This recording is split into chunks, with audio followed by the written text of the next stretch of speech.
Dustin Tibbits here, financial advisor with Jazz Wealth Managers. How you doing today? Well, it's the evening, so I hope you're doing well this evening. Grab a drink. Come hang out with me. We are finishing up the Bareface. Well, not finishing up. We got plenty to go, but Bareface Canadian whiskey. I wouldn't buy it again. I do like it, but, it's not for me. Imagine if I recorded all these videos in one night. Big trouble. Hey, we have a client. Thankfully, we have thousands of clients all over the United States, but we have one client in particular that I'm jealous of. They are 4 years younger than me, and they are the most frugal people on the planet. They live in this. They sent me pictures because I was like, yeah, I don't believe you. So it's this house that has wheels. It looks like a tiny house. Like you see the tiny house nation people. It's that. He lives in this. And his goal is to retire early. And he's like, FIRE movement. This is all me. I got to do it. And I'm like, I know what that is, but I don't know the details of it. So I need to brush up on this stuff. And I'm fascinated by this because I think I would probably do it, but I just don't want to retire early. I have nothing else that I want to do. I'm doing what I want to do. So I'll just do this until I fall out of the chair or something. So tonight, what we're going to talk about is the FIRE movement. And I want to share some potential pitfalls. I'll say it as some strategies you may want to consider that can help with this to get you through it. Now, if you don't know the FIRE movement, it stands for Financial Independence Retire Early. And it was made by this lady named Vicky back in the day, my favorite year, 1992. And it didn't quite hit right away. And then all of a sudden we get these kids that can create content for a living, and they realize, I could make a couple $1,000 making, I don't know, TikToks or whatever, YouTube videos. And then it became popular right after the financial crisis. You know what I mean? That's kind of when I noticed that our clients were like, I'm going to retire early. So it didn't take off right away, which, by the way, is a great study on hey, if you have a business idea or a book that you want to write and it doesn't hit right away, don't give up, because this lady's traveling around giving seminars and classes and all that stuff and was living her best life. I don't know if she's still doing it. Anyways, the concept here is live like people do in other countries, where we're interested in our personal financial life rather than buying stuff and doing all that and whatever. So there's a couple ways to look at this. We're going to start with what most people do. And this is sort of sampled on my client that I'm talking about. And I guarantee you he's watching right now, so he'll see this video. You need to save an incredible amount of your income because you're trying to retire early, which usually means you need to be super frugal about the things you do. You're not interested in buying a Bentley. You're interested in riding a bike, right? And maybe not going far, working remote instead of having to have a car and insurance and travel and all of that. So a high savings rate. The overall sort of general approach is 25 times your annual expenses. And this is just because of the length of time that you're hoping to be retired. The 4% rule is going to play a big impact here, but it's okay because you will have amassed so much in savings that may actually be just fine. So traditionally we say, I would say that when we work through initial plans with clients, jazzwealth.com, we find that we're in the 10 to 15% range, which is pretty standard, right? Dave Ramsey says 15%. Some people say less. I just want to know what your number is. That's all. I don't care if it's 15, if it's 6, whatever. It just depends on your lifespan. The FIRE movement, you're going to have to save a lot of money, but you're usually motivated to do that because you've committed to that lifestyle and what you're trying to shoot for. So if you have a 70% savings rate, this would mean inside of your FIRE movement, you would be saying, I have 10 years to go, sometimes a little bit more. 50% savings rate would be if you had 15 to almost 20 years left until, so you'd be starting really young, right? So we're talking about pretty significant savings here. So let's do an example. If you're 30 years old, you want to retire when you're 50. I don't know what you're doing. We're like, I'm just a few years away from being 50. And I'm like, I can't imagine stopping. I wake up, I do what? What do you want me to do? I don't even play golf that much. What am I supposed to do? Anyways, people do this. Annual expenses, let's say, are $70,000. That means you're going to need $1.75 million. You're going to need $87,500 saved for 20 years. You get where we're going with this. This is not for everybody. It means your savings rate's going to have to be 50 to 70% of your income. Okay, well, there's a couple ways you can go about this. It breaks down into a couple categories. Lean Fire is my client. I'm telling you, this person is, if they don't like live off of squirrels from the tree that they find, I don't know. This person is really into this. So you're going to be as frugal as can be. You're going to live a minimalist lifestyle. You're not acquiring stuff. You're not trying to insure stuff that costs you money. You have figured out healthcare in a way that's more efficient than maybe other people there. You're saving an incredible amount of money a year. That's your fastest way to get there. There's the Fat Fire. And this, I could probably name one or two clients here because when I read through this and I was putting it together, I'm like, yeah, kind of picturing some people here.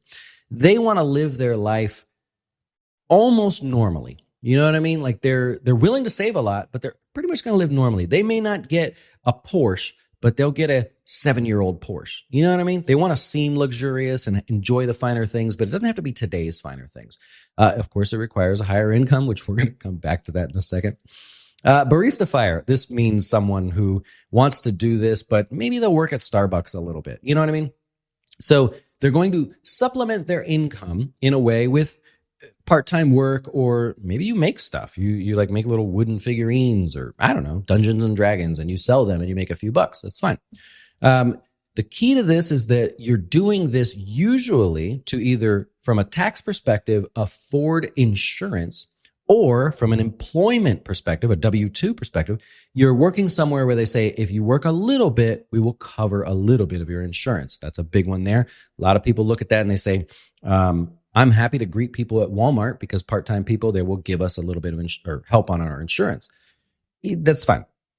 Coast Fire says, well, man, I'm going to really be aggressive with the investments that I have, not the dollars, but investments that I have.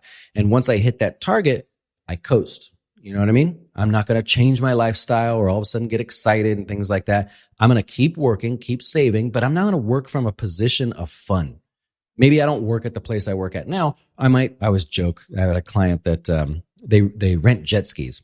The man went from, no, that's a different client. I'm sorry. The man went from working a corporate job to renting jet skis, like for a company, not his own company. Like he would just stand there. Hey, you want to rent a jet ski? And he would do it.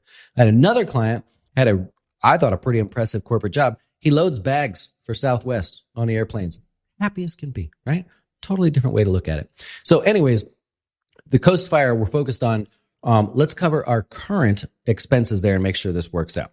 Okay. We're going to get into some troubles now, right? The first thing you're going to do is you're going to calculate your number, which fits in line with everything that I do. When someone says they want to retire, whether they say 50 or 70, I go, well, we need to know your number. What is the number? Let's figure it out. Then we're going to create a budget. I have found that people who want to retire early, not necessarily super early, people that want to retire early, they've got a spreadsheet or two, right? Most of those people don't use an app. They have a spreadsheet. Did you know that? And I'm saying this, we have literally over 4,000 clients around the country. So when I say most people do this, think of the sample size that we're saying it from. I'm not trying to sound egotistical, but they have a spreadsheet, and I've seen a handful of really good spreadsheets. Anyways, we're going to build our emergency fund, but you already know that. What do? They are not holding their emergency fund in cash under their mattress.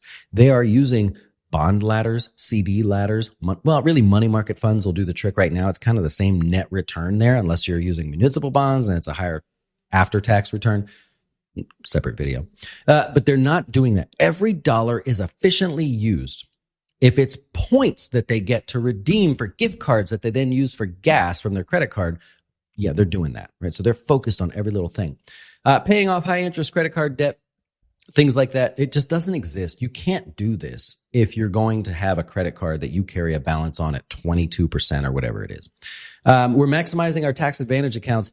I'm going to add to this. Yeah, we're maximizing those tax advantage accounts, but remember, what are you doing? You're retiring most likely before the age of 59 and a half. We need brokerage accounts as well, okay? Because we need they would call them a bridge account in the book. And the concept here is you can't touch that money or you're going to pay a 10% penalty. We need something to bridge the gap, maybe a little part-time income if you're going to be in that camp, the Barista FIRE movement person, or maybe we need a brokerage account that we're building up as well. Got to focus on that one. And they're using, of course, index funds, potentially real estate to do some of these things. One of the guy that I'm talking about in particular has other little, I mean, these are really tiny things, but he rents them out, makes a few bucks, and it's fine. So it could be that. Now, tax advantage accounts, 401ks, things like that. You've got a higher limit this year by about $500 compared to last year. We're using your Roth IRAs. HSAs are killer. If you can use an HSA, you got to do it. Triple tax advantage. Remember, you can retroactively reimburse yourself for medical expenses, provided that you had the HSA. So we need to use that. Don't discount the HSA. It took me some years to realize the impact of that. We need the brokerage accounts. It's a gap account, a bridge account, call it whatever you want. We need something to fill the gap. That brokerage account can't get ignored. I have I have, persistently suggested to clients, let's fill your brokerage account up through the year. Don't worry about the IRA or the Roth IRA. Fill that up. And then when we get towards tax day, if we can make a contribution to your Roth, you're eligible, or your IRA, we will move the dollars from your brokerage account to your IRA. We don't have to sell anything. We'll just keep everything going along as it is. Why do I say that? Because if you can't move money to the Roth or the IRA, you already had the money growing and investing, right? Tiny little trick there maybe people don't pick up on. Of course, we don't want to be paying for American funds, mutual funds, Capital Group mutual funds. They're ridiculously expensive and just stupid that they still charge that. And we're using real estate where possible. I don't mean physical real estate. It can be real estate investment trusts, right? That's a whole separate thing that we can go over. Now, all right, look, if you want to retire early and you don't make a lot of money, that's a problem. Because if you are in the lower income range, you don't have a lot of extra money to save. The amount of money you need to spend to survive could be 85% of what you bring back, maybe 90%. Now, there's efficiencies there. We could probably break apart some of this, but unfortunately, this doesn't work for the lower income individuals. A lot of times if someone gets married and one person has a higher income and a lower income, all right, we may sacrifice their income for debts and bills. We may save their other income. But if you're on your own or you're really young or you're still in college and you go, I know I want to retire early, don't give up because right now you don't make enough money. You're in school or you're new into the job market. So don't give up, but just know this is not for the lower income group from everything I see. Health insurance, that's a big one. Everybody has a little different answer here. If you're former military, maybe you have a different scenario than someone who's a regular civilian and never went in the military. Maybe you have something from a family member who was in the military. There could be all kinds of scenarios.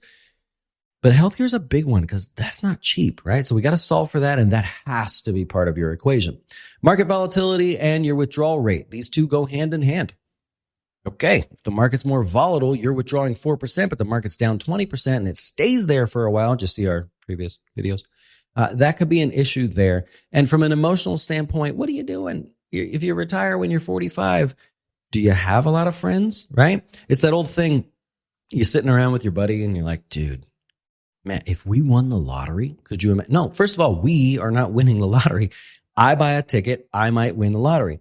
If you don't buy a ticket, you didn't win the lottery. If I win the lottery, you still have to go to work, which means I'm sitting around with all my money and no friends to hang out with, right? You ever play that game with your friends? Like, would I pay you to just not work? I mean, then you get mad because you'd want to raise and I'd be like, oh, dude, what are you doing? It's a whole thing. So the social aspect is, certainly something you got to consider there. I'm sure you already have. All right, total benefits there. Of course, financial security, even if you work part-time. The only real exciting thing to me about the FIRE movement is that security.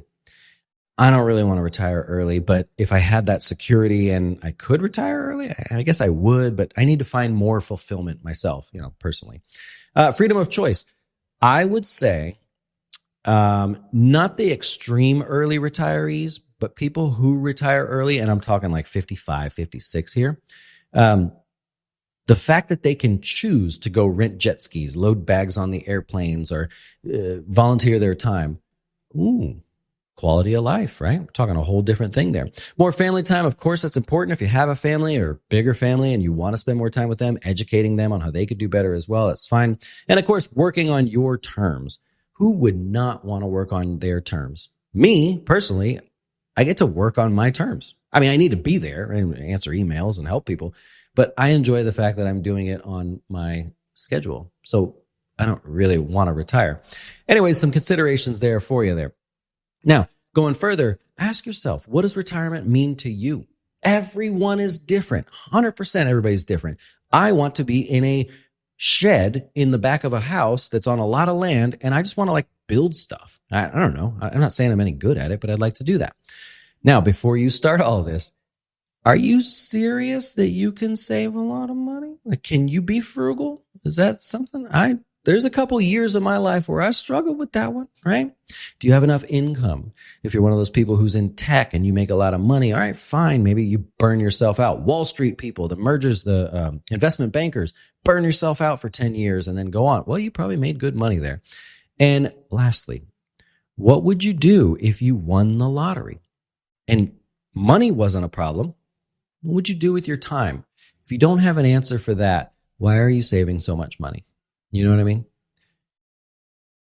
What would you do? Think about it. All right. Anyways, just want to dive into that because honestly, a client was persistently asking more questions. And I'm like, I need to understand this guy's like brain waves. Like, what is he doing? Because I can't relate. It's not my job to relate. It's my job to solve for it. And if you want someone to solve for your finances, regardless of what it is that you want to do, jazzwealth.com, you can schedule a call with us. We appreciate all your consideration. And if you're not interested, maybe you give me a thumbs up. Hit the subscribe button, something like that. Thanks.